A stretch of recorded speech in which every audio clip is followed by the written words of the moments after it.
Hello everyone. Class 8 का math पढ़ेंगे आज। झारखंड बोर्ड से जो भी बच्चे हो एकदम ध्यान से देखना है। ये चैप्टर बहुत ही बहुत इम्पोर्टेंट बन जाता है, ठीक है, क्योंकि इसका उपयोग क्लास 9 10th में आप करते हो, तो इसको समझना है। तो सबसे पहला क्या है, द्विविम आकृति क्या होता है। द्विविम आकृति जो होगा बच्चों, उसका दो ही चीज निकलेगा, या तो परिमाप निकलेगा या क्षेत्रफल निकलेगा, या तो परिमाप और क्षेत्रफल दोनों चीज निकल सकता है, ठीक है, लेकिन इसका आयतन नहीं निकलता है। आयतन इसका कभी नहीं निकलेगा। तो समझना है कि द्विविम आकृति में कौन कौन से फोटो बनेगा। तो सबसे पहले हम लोग देखते हैं तो आयत बनता है, वर्ग बनता है, समांतर चतुर्भुज बनता है, और समलंब चतुर्भुज बनता है, त्रिभुज बनता है, ये सारे चीज बनता है, ठीक है। तो हम लोग एक्सरसाइज 14 का 1 शुरू करेंगे। तो इसमें जो जो इम्पोर्टेंट है उसी को हम लोग सबसे पहले करेंगे, ठीक है, उसके बाद हम लोग नेक्स्ट आगे करेंगे। तो सिंपल देखिए, एक्सरसाइज 14.1 जो है, इसमें हमें क्या क्या पढ़ना पड़ेगा, तो उसका हम लोग बेसिक चीजें जान लेते हैं। सबसे पहले हमें एक आयत के बारे में जानना है, ठीक है, उसके बाद हमें वर्ग के बारे में जानना है। अब तीसरा हमें है त्रिभुज के बारे में जानना है, त्रिभुज का फोटो बना देते हैं। आज चौथा किसके बारे में जानना है, वृत्त के बारे में। आज इन तीनों के बारे में पूरी तरीके से जानकारी मिलेगा आपको, ठीक है। त्रिभुज के प्रकार हम लोग नहीं करेंगे क्योंकि इससे पहले हम लोग कर चुके हैं। सार्वगणिक त्रिभुज में हम लोग त्रिभुज के प्रकार को अच्छे से समझ चुके हैं। यहाँ पे सिर्फ परिमाप और क्षेत्रफल का बात होगा। समझ में आ रहा है। तो देखो, क्षेत्रफल और परिमाप में क्या अंतर होता है। बहुत सारे बच्चों को यही समझ में नहीं आता कि क्वेश्चन में क्षेत्रफल निकालना है या परिमाप निकालना है। तो मान लो एक ऐसा आकृति है, ठीक है, ये दो आकृति बना लिए। अब अगर बोले कि इसको चारों बगल से घेरना है, जब भी घेरने की बात किया जाएगा, तो जब आप इस जमीन को, मान लो 2 टुकड़ा जमीन है, अगर ये जमीनों को घेरने का बात किया जाएगा तो आप यहाँ पे लगाओगे कुछ ना कुछ घेरने वाला सामान जो है, या तो आप क्या लगाओगे, रस्सी बांधोगे, उसमें कुछ फुटा उटा गाड़ोगे, तो इस पे गाड़ोगे, दीवार भी इसी पे बनाओगे। तो जब इस पे यही रेखा के बीचों बीच, ये नहीं, सिर्फ रेखा के ऊपर जो ये रेखा है उसी को घेरते हैं, तो उसको बोलते हैं परिमाप। क्या बोलेंगे, परिमाप, ठीक है। समझ में आया परिमाप क्या होता है। जब इसके चारों ओर की घेरा को बांधते हैं, तो बांध दो रस्सी से या टांग दो, या चारों ओर की घेरा को निकालते हैं, तो उसी को बोलते हैं परिमाप। अब क्षेत्रफल, अब बोलेगा कि ये जमीन है, इसमें हमको जुताई करना है, तो जैसे ही जुताई करेंगे तो ये चारों बगल जोतेंगे, ये पूरा बीच बीच में जुताई करेंगे, लेकिन ये जो खेत का अड्डा होता है उसको छोड़ देते हैं। मान लो कि अड्डे को, जैसे खेत का जो अड्डा रास्ता होता है, उसी का अगर घेराई करेंगे तो उसको बोलते हैं परिमाप। क्या बोलते हैं, परिमाप। और बीच वाला भाग को जब जोतते हैं तो उसको बोलते हैं क्षेत्रफल। क्या बोलते हैं, क्षेत्रफल। ऐसे समझ लो, अगर इतना बड़ा जमीन है घर का, अगर हमें टाइल्स लगाना है तो टाइल्स कहाँ लगाएंगे, इसमें लगाएंगे। जब भी बोला जाएगा कि एक घर है, उसका जमीन इतना मीटर लंबा है, इतना मीटर चौड़ा है, तो उसमें हमें टाइल्स लगाना है, तो वहां पे हम लोग क्या निकालेंगे, क्षेत्रफल। क्योंकि टाइल्स जब भी लगेगा तो इस पे लगेगा, ना कि इस पे दीवार पे लगाएंगे। अगर दीवार पे बोल दिया जाए तो क्या करेंगे, अगर बोल दिया जाए कि चारों बगल लगाना है, इसके ऊपर लगाना है, तो इसके ऊपर क्या लगाएंगे, बाड़ा लगा सकते हैं, जिसको बोलते हैं घेरना, उसको लगा सकते हैं। जब भी बाड़ा लगाने का बात किया जाएगा तो हमें परिमाप निकालना है। जब भी इसके बीच में जो काम होगा उसके बारे में, उसको निकालने के लिए बोला जाएगा तो क्षेत्रफल निकालेंगे। क्लियर है। क्षेत्रफल कब निकालेंगे, इस चीज के बीच में लगाना। जैसे मान लो एक वृत्त है, अगर बोलेगा कि इसके चारों बगल फूलों का क्यारी लगा रहे हैं, चारों बगल, तो उसमें क्या निकलेगा, परिमाप। अगर बोलेगा इसके अंदर खेती कर रहे हैं, इसके अंदर हमें फूलों का बगीचा लगाना है, क्या लगाना है, फूलों का बगीचा इसके अंदर, तब क्या निकालेंगे, क्षेत्रफल। और सिर्फ बोलेगा कि इसके चारों ओर, सिर्फ चारों ओर ही हमें फूल का पेड़ लगाना है, सिर्फ फूल का पेड़ इसके चारों ओर, अड्डा जो होता है खेत के, उसी पे लगाना है, तो क्या निकलेगा, परिमाप। ठीक है, समझ में आया। परिमाप और क्षेत्रफल, चाहे वो त्रिभुज का निकाले, चाहे वो वृत्त का निकाले, चाहे वर्ग का निकाले, चाहे समांतर चतुर्भुज का निकाले, सब में हमें यही लगाना है, ठीक है। तो चलो शुरू करते हैं। तो सबसे पहले बच्चों की, बहुत सारे बच्चे जो होते हैं वो आयत वर्ग का फोटो ही नहीं बना पाता है। तो जब भी हम आयत का फोटो बनाएंगे तो उसमें 2 भाग होगा, एक लंबाई होगा, एक चौड़ाई होगा। क्या होगा, एक लंबाई और एक चौड़ाई। जैसे यहाँ लंबाई और चौड़ाई में मोर देन अंतर होता है। जहाँ एक लंबाई या चौड़ाई कोई भी एक बड़ा हो सकता है, चाहे आप ऐसे बनाओ, चाहे एक ऐसे बनाओ, ठीक है। लंबाई चौड़ाई मान लेना है। तो आयत का परिमाप जब निकालते हैं, आयत का परिमाप जब परिमाप निकालते हैं चारों ओर की घेरा, यानी एक घेरा ये हो गया, एक घेरा ये हो गया, दो को हो गया, यानी यहाँ देखो दो को चौड़ाई हो गया, दो को लंबाई होता है, इसीलिए हम लोग इसको लिखते हैं दो गुना, दो को लंबाई हो गया और दो को चौड़ाई हो गया, एन हो गया। तो ये दोनों सेम चीज है, तो इसको हम लोग बाहर निकाल के लिख लेते हैं L into B. L for लंबाई और बी फोर चौड़ाई, क्या होता है चौड़ाई, समझ में आया। एल फोर लंबाई, बी फोर चौड़ाई, तो ये होता है इसका सूत्र, दो गुना लंबाई जोड़ चौड़ाई। यही अगर क्षेत्रफल का बात किया जाए, क्षेत्रफल बराबर क्या होता है लंबाई गुना चौड़ाई, क्या होता है लंबाई गुना चौड़ाई। आयत के बारे में, आयत का प्रत्येक कोण 90 डिग्री होता है, सभी भुजा बराबर होता है, ये सारी चीजें नहीं जानना है, आयत का सभी भुजा बराबर नहीं होता है। तो ये दो फॉर्मूला आपको यहाँ से याद रखना है, क्या आयत का परिमाप दो गुना लंबाई जोड़ चौड़ाई और क्षेत्रफल लंबाई गुना चौड़ाई। अब वर्ग आ जाते हैं। वर्ग क्या होता है जिसका सभी भुजा बराबर हो। कभी आपने इस आकृति का देखना कि कोई भी समान जो चारों तरफ से बराबर हो, उसी को क्या बोलते हैं वर्ग, क्या बोलते हैं वर्ग, ठीक है। तो वर्ग, ये भुजा भुजा भुजा भुजा, ये जो लाइन दिख रहा है इसी को बोलते हैं भुजा, और ये जो लाइन दिख रहा है इसे बोलते हैं कोण। यहाँ लाइन तो नहीं है, यहाँ कोना बना हुआ है, ठीक है, कोना को ही कोण बोलते हैं, सिंपल समझ लो। तो ये हो गया। तो वर्ग का परिमाप, वर्ग का परिमाप, परिमाप में क्या होता है चारों ओर की घेरा। अगर देखें तो 1 2 3 4, चार तरफ से घेरा हुआ है, चारों ओर की घेरा की मतलब ये चार डंडा है, चार भुजा है, तो यहाँ लिख देंगे 4 गुना भुजा, ठीक है। या तो चारों भुजा को जोड़ दो तो वही हो गया, तो 4 गुना भुजा। अब वहीं पे वर्ग का परिमाप बोले, क्षेत्रफल बोला जाए तो वर्ग का क्षेत्रफल क्या होता है, तो इसका आंसर क्या होगा भुजा गुना भुजा। तो वो भुजा को गुना कर दो, जो आंसर आएगा वही क्या बनेगा इसका क्षेत्रफल। ये भी पॉइंट आपको याद रखना है, क्लास 8 के बच्चे याद रखना है, तभी जाके A+ नंबर ला सकते हो। A+ नंबर लाने के लिए मेहनत करना पड़ेगा या तो चोरी करना पड़ेगा, चोरी नहीं करना है, मेहनत करना है, ठीक है। अब आ जाते हैं त्रिभुज। ये बना लेते हैं एक त्रिभुज। त्रिभुज में 3 भुजा है। अब इस भुजा का नाम लोग ये रख लेते हैं, इस भुजा का B, इस भुजा का C। अगर इसका भी हमें परिमाप निकालना पड़े, इसका त्रिभुज का परिमाप निकालना पड़े, तो हम बोलेंगे कि त्रिभुज का परिमाप तीनों भुजा को जोड़ दो, वही हो जाएगा। तो वही होता है ABC। त्रिभुज की भुजा बराबर क्या होगा A जोड़ B जोड़ C, क्योंकि तीनों भुजा अलग अलग में होता है, किसी में समान 2 को बराबर होगा, 1 को बराबर नहीं होगा, किसी में तीनों बराबर होगा, किसी में तीनों अलग अलग होगा। तो सिंपल याद रखना है तीनों भुजा का योग, A + B + C, या तो यहाँ लिख देते हैं तीनों भुजा का योग, भुजा का योग, तीनों भुजा का योग क्या होता है त्रिभुज का परिमाप। अगर त्रिभुज का क्षेत्रफल बोला जाए तो होता है क्या 1/2 B गुना H, यानी B का बोलते हैं आधार, आधार गुना ऊंचाई। यहाँ से एक ऐसे ले लेते हैं ऊंचाई हो जाते हैं, या तो एक भुजा कोई ऊंचाई होता है, तो इसे सिर्फ मान लेते हैं ये भी ऊंचाई हो सकता है, ठीक है। तो आधार गुना ऊंचाई होता है, ये समझ में आया। त्रिभुज का परिमाप यानी कि ये त्रिभुज के तीनों ओर का घेरा, एक घेरा को एक भुजा को A है, B है, C है, तो A + B + C, या तो लिख सकते हैं तीनों भुजा का योग। अब आ जाते हैं वृत्त पर, इस पे वृत्त पर, ठीक है। वृत्त मतलब होता है गोल, ऐसे। आपने फुटबॉल देखा ही होगा, कभी ना कभी गेंद खेला ही होगा। फुटबॉल जो होता है उसको हम लोग वृत्त नहीं बोलते हैं, ठीक है। वो क्या होता है द्विविम आकृति में नहीं आता, वो त्रिविम आकृति में आता है, क्योंकि उसके अंदर उस प्रकार का जो गोल है उसके अंदर भी कुछ सामान हम लोग डाल सकते हैं और चारों बगल से पैक कर सकते हैं, ठीक है। तो याद रखना कि वृत्त जो होता है वो प्लेट देखो जिसपे खाना खाते हैं, वो प्लेट क्या होता है वृत्त होता है, ठीक है। ये बन गया वृत्त। याद रखना कि फुटबॉल क्या होता है वृत्त नहीं होता है, इसको बोलते हैं गोला, क्या बोलते हैं गोला, वो पढ़ना पड़ता है क्लास 9 में। तो याद रखना ये हो गया वृत्त। अब इसके चारों ओर की घेरा को क्या बोलते हैं परिमाप। ये जो यहाँ से काट दे तो एक लंबा रस्सी बन जाएगा, ये पूरे रस्सी बनेगा लंबा, इसको काट के एकदम सीधा कर दे तो सीधा बनेगा। तो यहाँ से लेकर यहाँ तक की घेरा को बोलते हैं परिमाप, क्या बोलते हैं परिमाप। और परिमाप ही परिधि होता है, क्या होता है परिधि।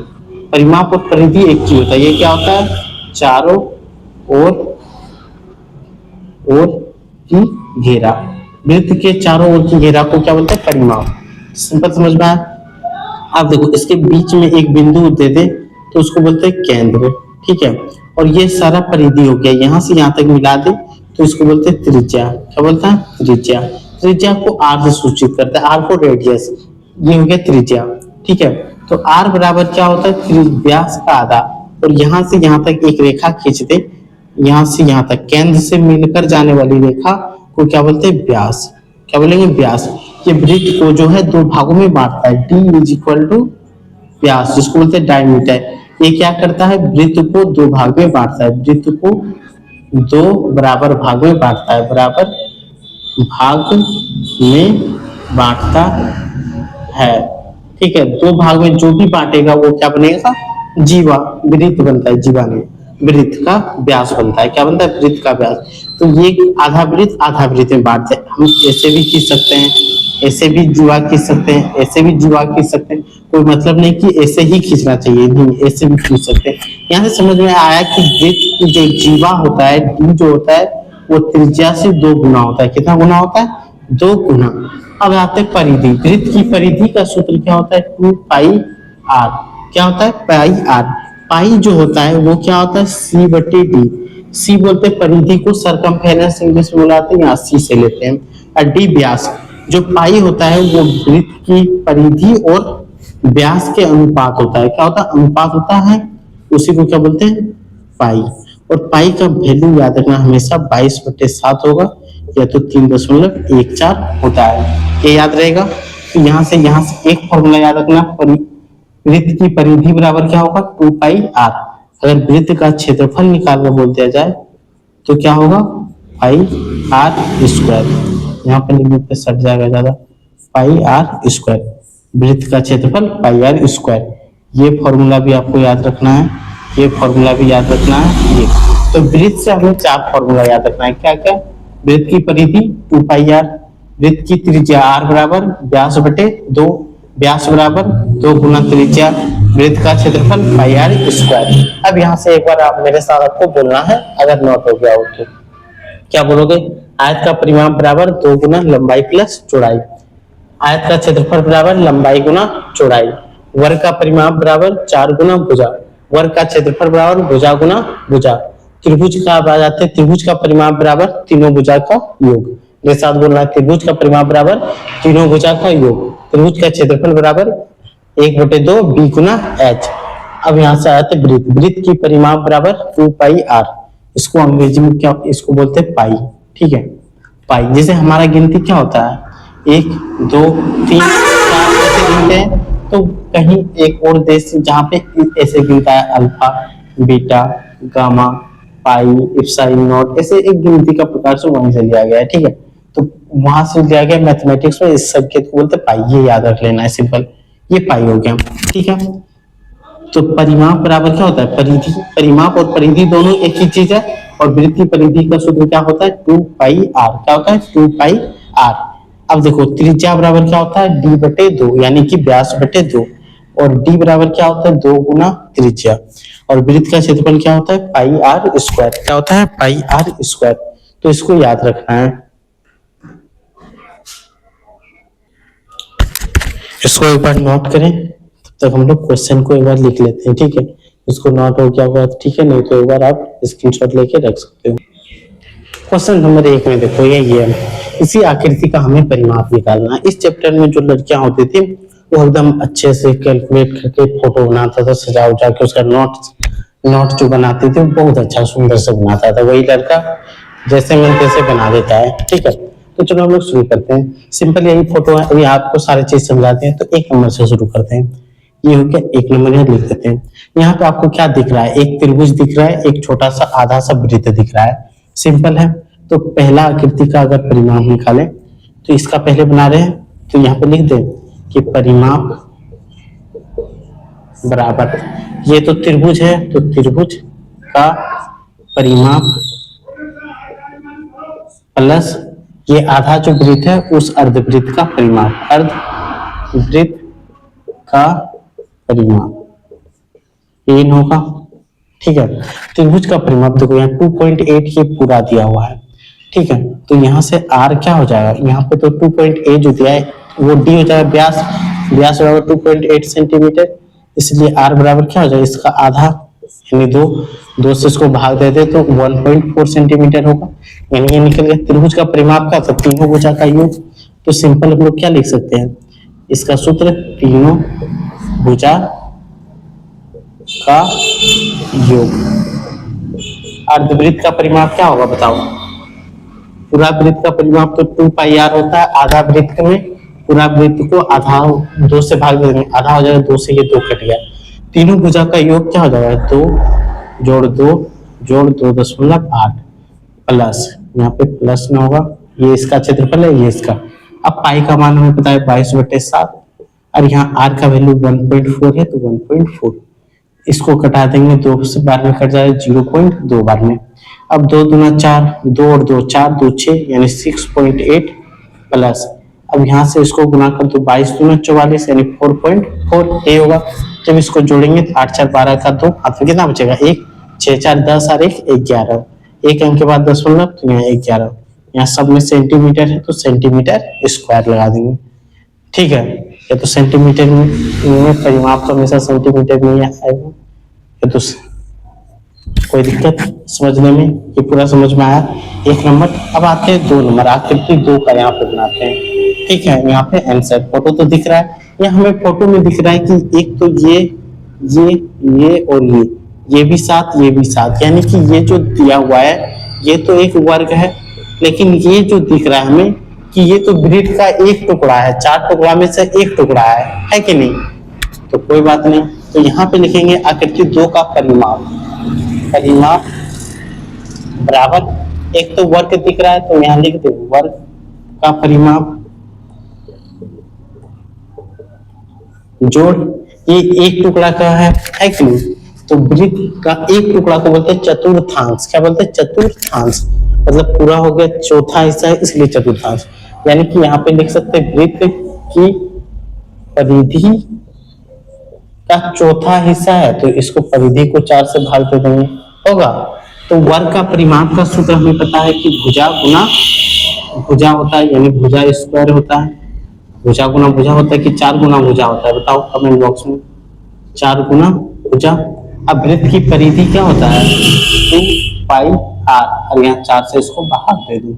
अब 4 गुना भुजा, भुजा कितना है 7, तो 7 लिख देंगे, यहाँ प्लस है तो प्लस 2 पाई का मान हमेशा 22/7, r का वैल्यू कितना दिया हुआ है 7, और ये 4 जो बचा है तो यहाँ पूरे में गुना करके यहाँ गुना 4 दे देते हैं। 7 से 7 को कटा दो, 2 से 2 बार में कटा दो, 2 से 11 बार में कटा दो, तो यहाँ आ गया 7 चौका 28 और इधर बच गया 11, जोड़ दो कितना हो गया 39, तो 39 सेंटीमीटर। इसका आंसर क्या होगा 39 सेंटीमीटर। ये क्वेश्चन 2 समझ में आया। अब बढ़ते हैं क्वेश्चन नंबर 3 पे, तो एक बार मार्कर चेंज कर लेते हैं, फिर क्वेश्चन नंबर 3 पे चलते हैं। क्वेश्चन नंबर यहाँ देखो 3 यहाँ पे बना रहे हैं, इसको नोट करते चले आना।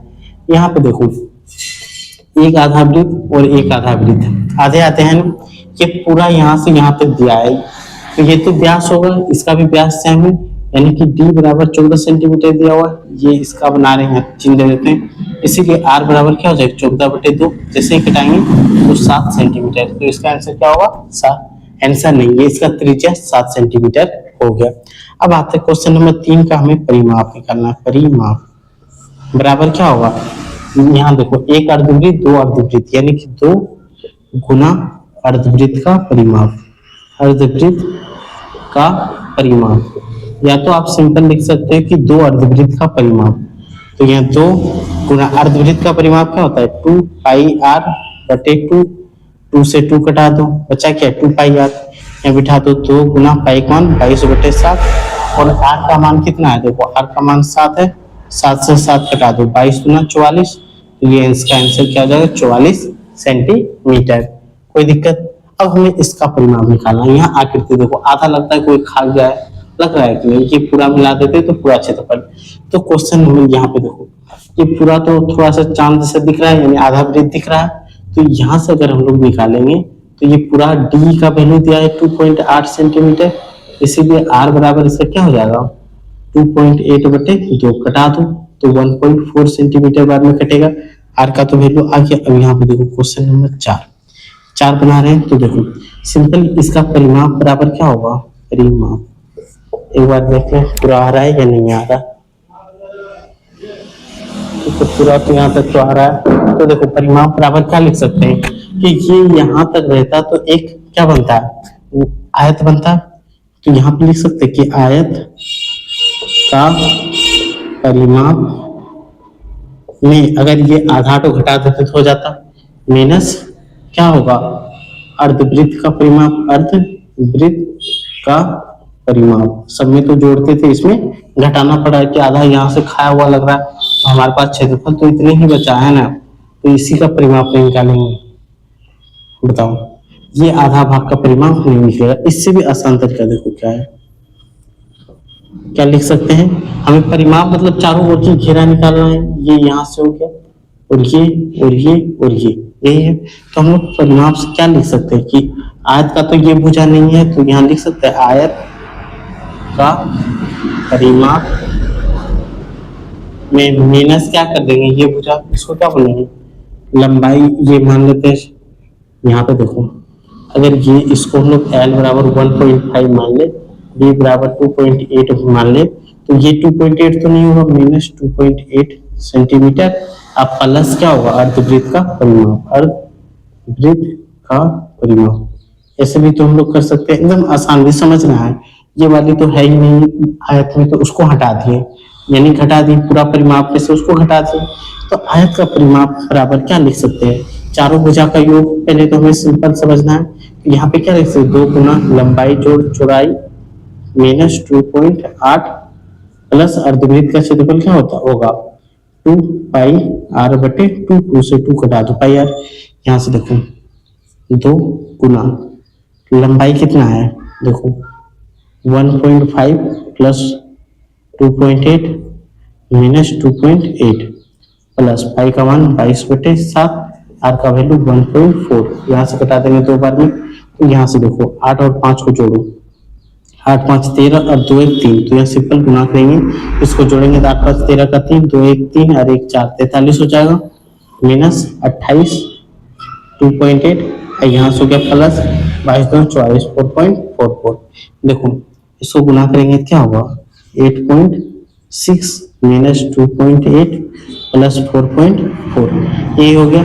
अब इसको घटाओ, यहाँ पे सिंपल अगर घटाएं 6 4 10, इसको जोड़ देते हैं, ये और ये जोड़ में है तो जोड़ देते हैं, 6 4 10 के 0, 8 4 12 1 13, 13.0 माइनस 2.8। अब इसको घटाओ कितना बचेगा बताओ, यहाँ पे घटाएंगे तो 2 बचेगा, ये बचा कितना 12 12 में 2 घटाएंगे 10, 10.2 सेंटीमीटर। यही तो इसका आंसर होगा कि नहीं। अगर ये गुना नहीं करते तो एक बार इसको जोड़ दो, इसको जोड़ दो, इसको जोड़ दो, ठीक है। और अर्धवृत्त का क्षेत्रफल का परिमाप कितना है 4.4, इसको जोड़ दो। सबसे आसान तरीका है क्या परिमाप निकालने का, इसको जोड़ेंगे, ये बना है 2.8। देखो ये अलग से बता रहे हैं, ऑब्जेक्टिव में आ गया तो आसानी से कैसे कर लोगे। यहाँ 1.1 1.5 1.5 को जैसे ही गुना करेंगे 3 हो जाएगा, ये हो गया। और इसका परिमाप तो हमारे पास आ गया है 4.44, तो ये जोड़ो, तो यहाँ से जोड़ेंगे जैसे क्या होगा 5.8 होगा, उसमें 4.4 जोड़ देंगे तो 8 4 12 के 2, 5 4 9 1 10 10.2 सेम आया। तो ये शॉर्ट हो गया, कैसे बनाना है दोनों समझाती हूँ। अब एक क्वेश्चन बचा है, ठीक है, एक क्वेश्चन इसका बचा हुआ है तो इसको मिटाते हैं। क्वेश्चन नंबर 2 यहाँ पे देखो, आप यहाँ पे सिंपल देख लो, ये तो पूरा आयत है, ये पूरा रहता तो एक आयत होता, लेकिन परिमाप में इस घेरा को हमें जोड़ना है, तो इतना तो घटेगा ही 7 सेंटीमीटर, ठीक है। ये अगर 7 सेंटीमीटर है तो ये थोड़ा और बड़ा कर देते हैं ताकि आधार लगे देखने में, ठीक है। तो इसका हमें परिमाप निकालना है। तो देखो इसको शॉर्ट में एक तो फॉर्मूला भी देख बताएं, तो परिमाप बराबर क्या लिख सकते हैं, ये 14 है, ये क्या है, यहाँ पे एक फॉर्मूला आपको आयत का परिमाप में क्या बताए थे कि 2 गुना लंबाई जोड़ 2 गुना चौड़ाई, ये बताए थे। तो यहाँ पे हम लोग देख रहे हैं कि 8 और 8 ये तो है, 2 गुना लंबाई लिख सकते हैं, प्लस चौड़ाई में क्या लिख सकते हैं 14, माइनस ये आधे 7 है, आधे तो उड़ गया है, आधा उड़ा दिए, बटे क्या होगा बताओ अर्धवृत्त का परिमाप यानी अर्धवृत्त का परिमाप, ठीक है। फॉर्मूला से भी बनेगा, ऐसे भी बनेगा, ठीक है। कॉन्सेप्ट क्लियर है तो ऐसे भी बिठा सकते हैं। यहाँ पे हम लोग बी बिठाएंगे, क्या बिठाएंगे, एल हो गया तो बी माइनस 7, ठीक है। तो यहाँ देखो अर्धवृत्त का हमें पता है, यहाँ पे बिठा दो 2 गुना एल, यानी 2 गुना 8 बिठा देते हैं, प्लस बी है 14 माइनस 7, माइनस अर्धवृत्त का क्या होगा 2 पाई आर बटे 2, इसको घटा दो, ये हो गया। अब 8 गुना 16, 16 में 8 गुना 16, 16 और 14 कितना हो गया 30, या तो यहाँ घटा देंगे 7, 8 गुना 16 7, 23, इसका आंसर हो गया 23 माइनस, यहाँ पाई का मान 22 बटे 7। अब आर तो नहीं दिया है, क्या दिया है यहाँ पे, पूरा वृत्त का व्यास दिया है। व्यास क्या होता है, त्रिज्या का आधा होता है, यानी कि यहाँ लिख सकते हैं 7 बटे 2, 7 से 7 कटा दो, इसको इससे कटा दो, यहाँ पे जोड़ का चिन्ह देंगे, जोड़ेंगे, ये तो घटाने वाला तो घटाते हैं, तो यहाँ से 11 बार में कटेगा, तो यहाँ से क्या आ गया 23 प्लस 11, जोड़ दो 34, तो यहाँ से हो गया 34 सेंटीमीटर, इसका आंसर आ गया। समझ में आया परिमाप कैसे निकाला जाता है, ये हो गया विदाउट फॉर्मूला। यहाँ पे एक फॉर्मूला बिठाए, इसका फॉर्मूला नहीं भी बिठाए फिर भी निकला कि नहीं, तो ऐसे भी करके आप बना सकते हो, ठीक है। अगर पसंद आए तो लाइक और सब्सक्राइब जरूर करके जाना है, और हर एक सब्जेक्ट का नोट्स भी आपको मिल जाएगा, तो एक बार जरूर से सब्सक्राइब कर लीजिए।